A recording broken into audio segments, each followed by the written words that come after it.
that doesn't add value to this relationship and its most obvious outcome, which is to become like Baba, to become a world benefactor.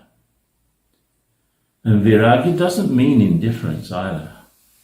It's just that I identify what is completely useful for my effort, for my progress, to become an angel, to become like God.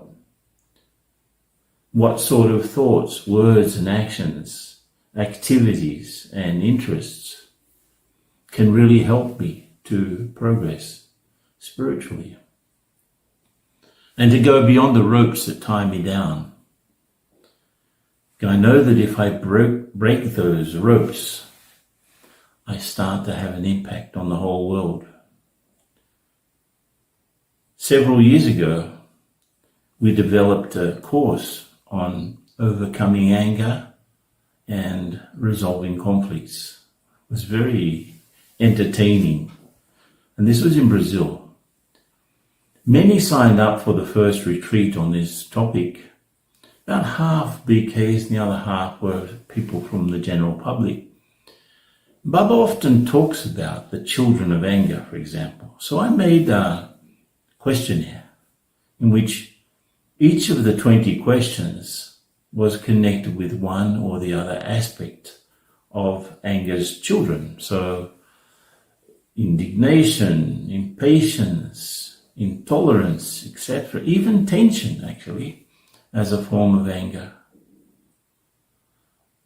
Are you more impatient than you would like to be? Yes or no? This was an example for a question. Another one was, if you see someone coming towards you with whom you've had a recent conflict, do you move out of the way to avoid them? Yes or no? If you know that someone is defaming you, do you freeze all communication with that person? Yes or no? Do you get tense when there's an important task in front of you? Yes or no? So they all answered the questions, and these are sort of situations that we all go through. Not much to my surprise, actually, the BKs and the outside people had more or less the same marks. And it was a big realization. What sort of attention are we giving to our efforts? Or do we think that everything's okay? That these mistakes are nothing? And just because we are Brahmins, it doesn't mean that we are better than anyone else. Not at all. So we seem to fail in similar tests to anyone. So then I revealed the results in a fun way.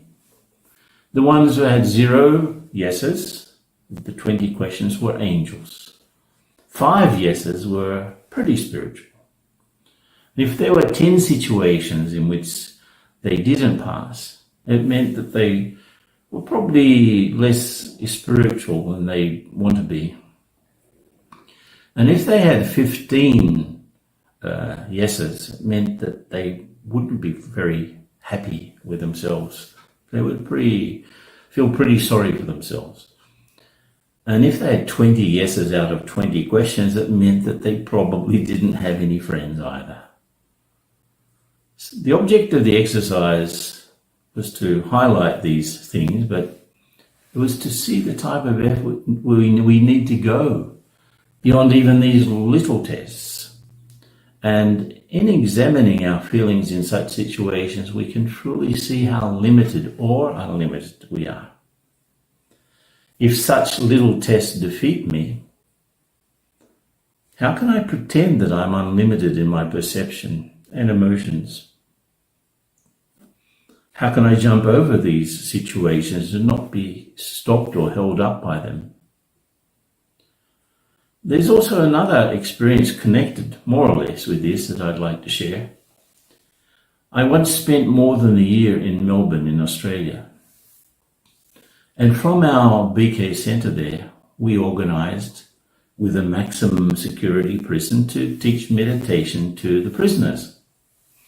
It was a very interesting experience. There were around 20 finally in the group that ended up being regular, all of them serving long prison sentences, and the leader of the group actually was a murderer.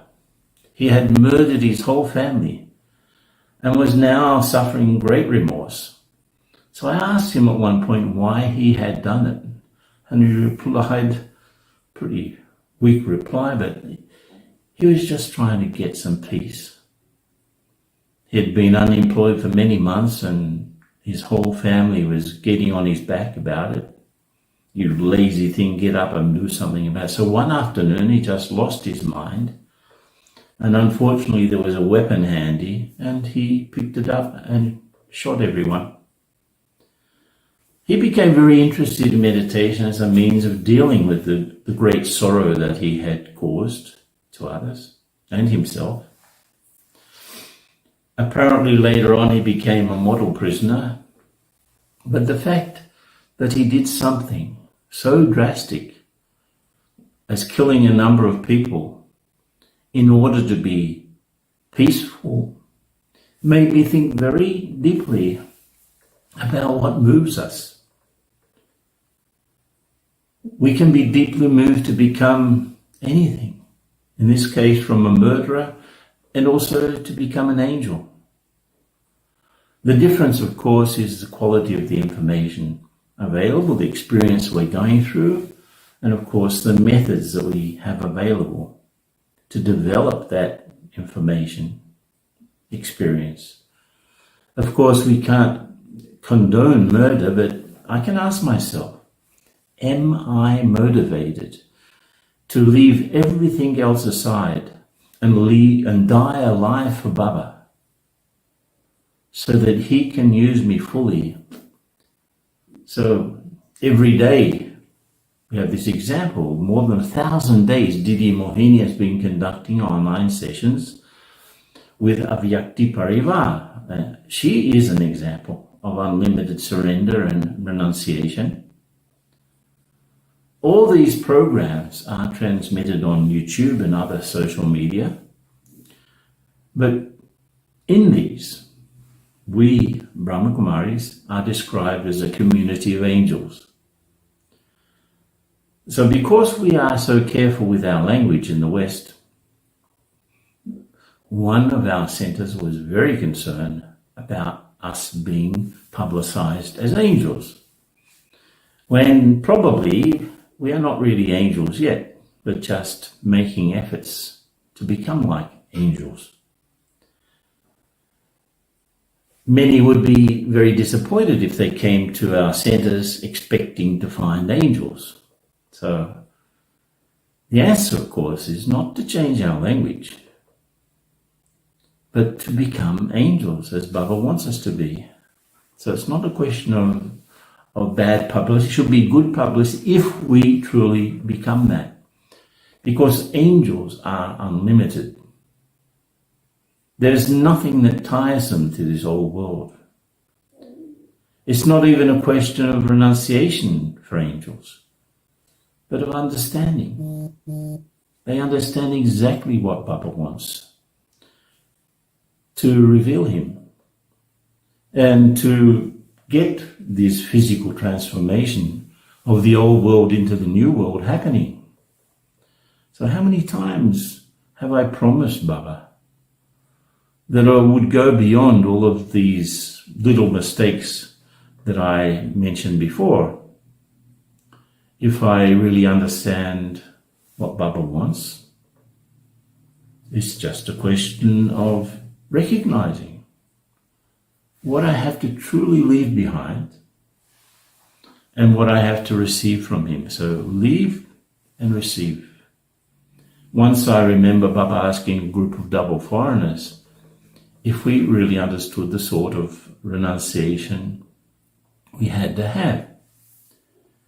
And he said, we wouldn't use the word renunciation if we were talking about rubbish. We would just identify the rubbish and put it out of the house. So we are receiving so much. So how can we be talking about renunciation? This is what he asked us. He said we have to have faces of attainment, not faces of renunciation. That will inspire people. So I really have to go beyond redefining renunciation, intellectualizing about renunciation, and then deciding and promising Baba what I would do. No, I need to do something different. I can see myself that it's so easy to become task conscious, when what I really need to do is to always understand the context of what we are doing, the tasks we are doing, and have the renunciation necessary for those things to happen with success. Once we were organizing a retreat. This is quite a funny story. We were organizing a retreat in one of the countries here, and each of the centers had been given a task so that everything could happen easily. There was one brother's center, actually, that had the task of bringing the blessing cards that would be given out with tollies and so on. Unfortunately, they forgot to bring the blessing cards. And the sister who was organizing everything became very upset and shouted at him, "Where are the blessings?" And he looked at her shamefacedly and said, "Sister, where are your blessings?" We can laugh at such a situation. Maybe we've seen something similar. But we know that we often forget why we are doing service, not only for the world, but also to inspire the Brahmin family. Blessings are not just words on cards, just as all of the words that Baba uses in the Mulis are not just words.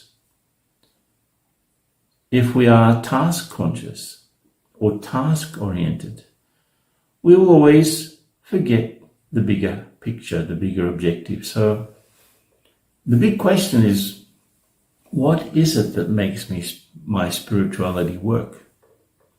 And what is it that holds me back?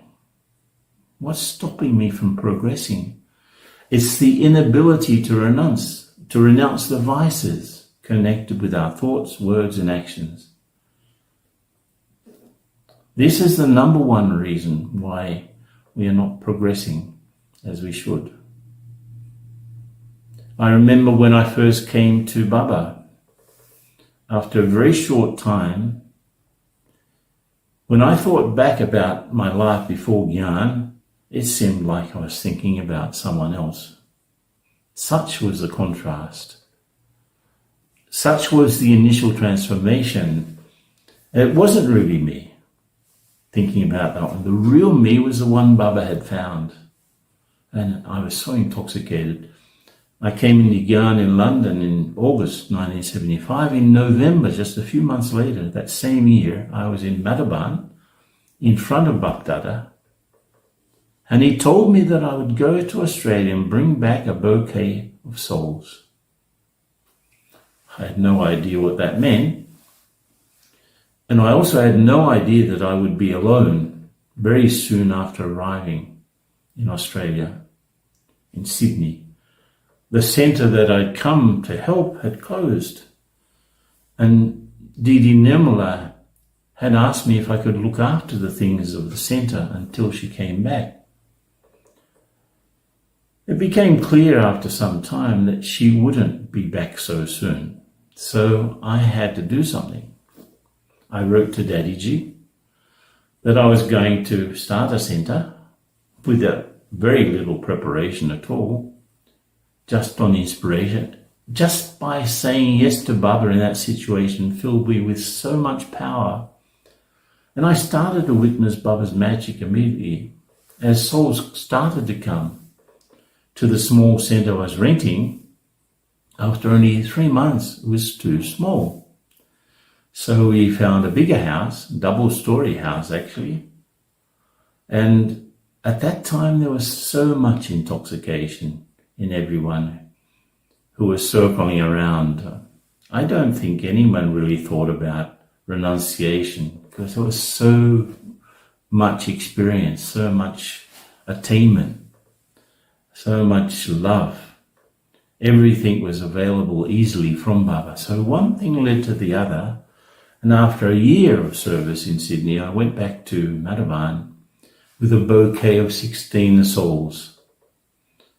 Then service expanded in Australia, and after almost 4 years, Daddy G asked me in Madhavan if I'd like to go to Brazil, since they had received an invitation from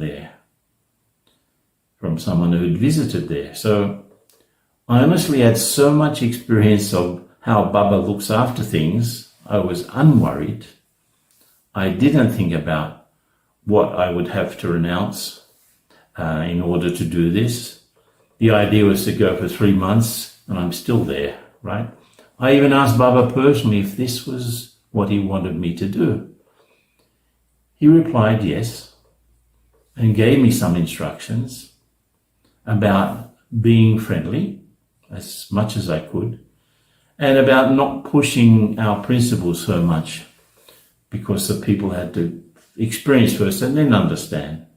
So I can remember arriving in São Paulo in May 1979 with so much intoxication that Baba had literally sent me here to do his service, literally. That he had already looked after everything. In fact, everything was ready. Again, one thing led to another. Service expanded not only in Brazil, but to the other countries in South America. And it's all Baba's magic, Baba's wonder. And of course, the cooperation of so many over the years. In the Gita, it talks about 3 types of renunciation: tamasic, rajasic, and sattvic. Tamasic renunciation is when we leave something due to ignorance. Rajasic renunciation is when we leave something due to fear or under pressure. And sattvic renunciation is when we abstain from both sin and desires, selflessly performing our duties generously and renouncing any fruit obtaining from them. So I do it without thinking about returns. In April 1982, there was a famous series of Abhiyak Mulis on the topic of renunciation.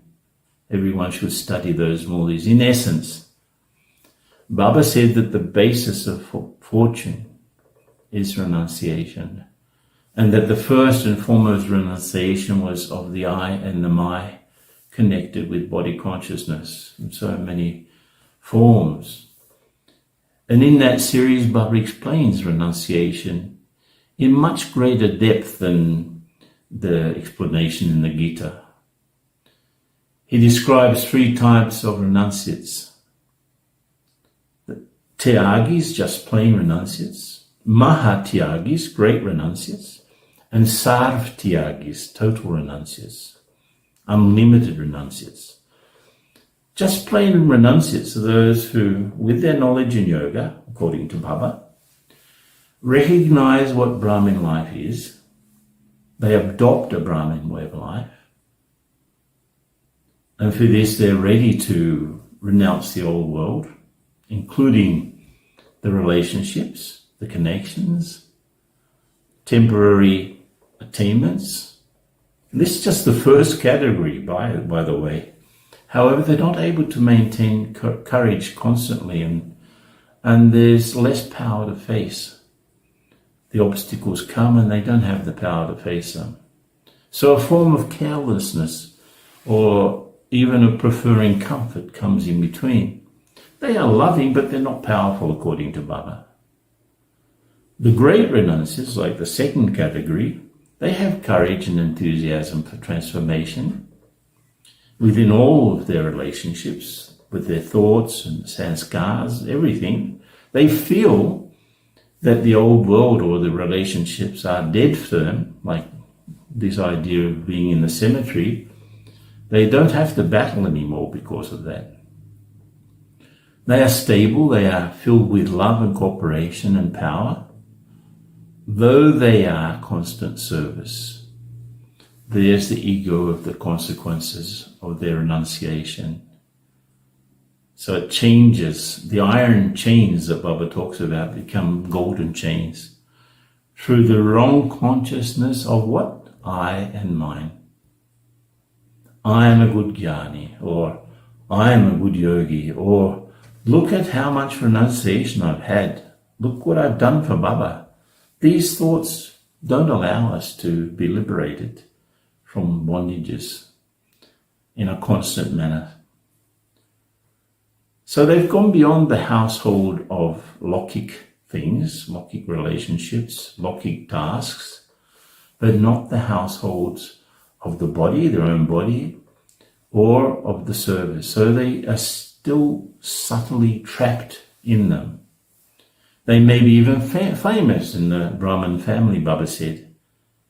Yet a trace of this pure household consciousness, body and service, remains. So though there is great renunciation, Baba says, they haven't become the complete or the unlimited renunciates. The unlimited ones are those who become the embodiments of Baba's last instruction, incorporeal, egoless, and viceless. As Baba explained, although still in the corporeal form, an unlimited renunciate actually would be constantly incorporeal in thoughts. They would be souls who are constantly detached and loving, just like the Father. They would be constantly egoless in their words. That is, they would have an equal measure of spiritual sweetness and humility. He also said that they would be viceless in their actions with all the physical senses. That is, they would have the personality of purity. So these are the unlimited renunciates. Probably the highest state that I can attain is that of being a world benefactor. Being free from so many other considerations, I would be free to be Baba's instrument in transforming situations, transforming souls from weak into powerful. In other words, as an unlimited renunciate, I'd be sort of completely free from the senses, free from the limited I. My center of reference would be only Baba himself. And as such, with nothing separating me from Baba, I could take total benefit from the combined form, Baba and me together, and become an image of upliftment for others. Of course, to reach such a stage is impossible without leaving behind all of the connections and associations we have through our physical identity with the world, with matter, with other souls. That is the level of unlimited renunciation that we need and that Baba wants.